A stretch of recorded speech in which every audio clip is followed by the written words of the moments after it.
everyone. My assigned topic is right-based model and twin-track approach. To fully understand this topic, let me first introduce the objectives of this report.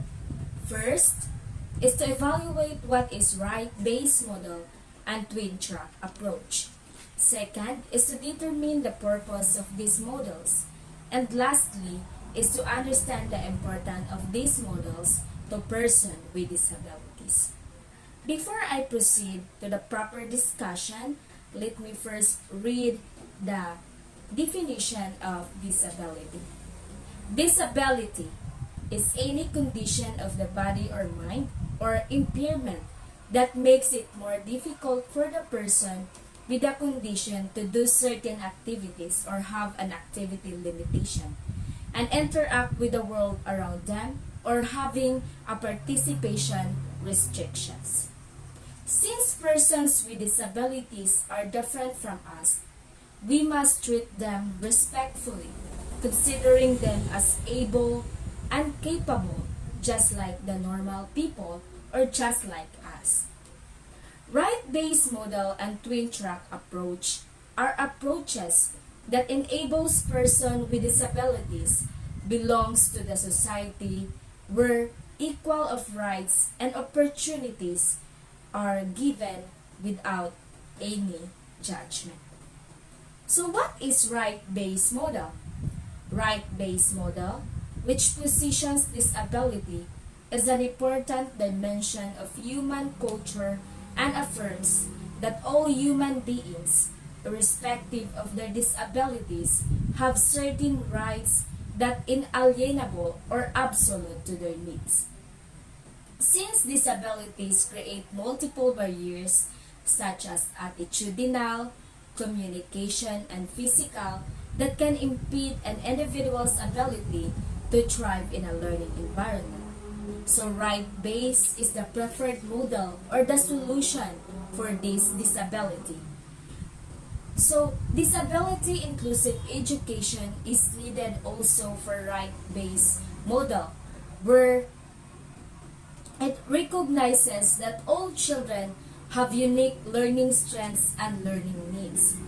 It seeks to make changes to the existing education system to allow for children and youth with disabilities to access education on a full and equitable basis with others. So the right-based model emphasizes the rights that students, staff, and faculty with disabilities have in any educational or employment environments. This includes the rights to be free from harassment, discrimination, and hate, accessible environmental, academic, and workplace accommodations, and also in privacy of personal and health information. So overall meaning of right-based model focuses in all human beings, including people with disabilities that deserves respect and have human and legal rights protected by law that must be upheld. So this process includes a twin-track approach. So what is twin-track approach? Twin-track approach means combining social and right-based approaches in embracing a holistic change in education system. This is commonly used for advancing rights of marginalized population. It's also applied when promoting disability-inclusive humanitarian action. So the use of a twin-track approach, sometimes it comes to our mind, what is the use of a twin-track approach to disabled person?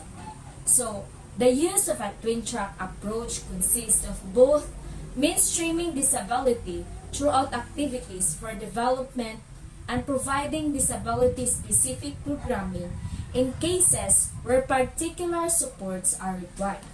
Moreover, twin-track approach ensuring women, men, boys and girls with all types of impairments, being hearing or visual impairments, as well as intellectual or learning disabilities, have full access to relief operations and protections by removing barriers and facilitating access.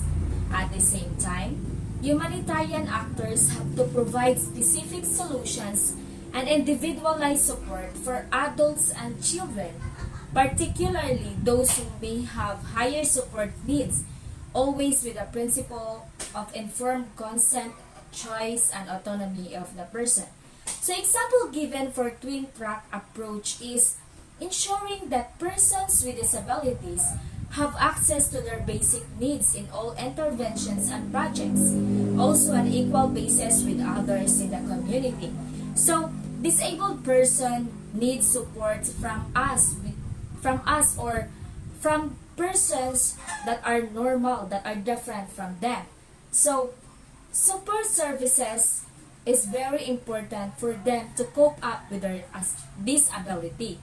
So it may also include support services such as assistive device and technologies, or second is giving them personal assistant or caregivers, access to schools such as therapists or psychologists, giving them extra allowance for their health care, and peer-to-peer support or organizing self-help groups to support empowerment and coping strategies.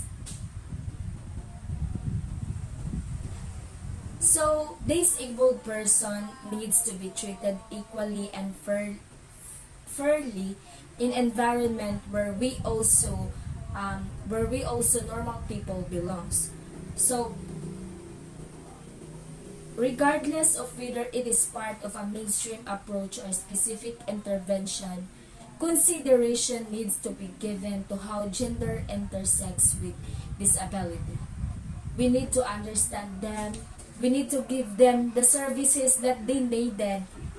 And of course, we need to treat them respectfully so that they can live in the society without any judgments and any harassment.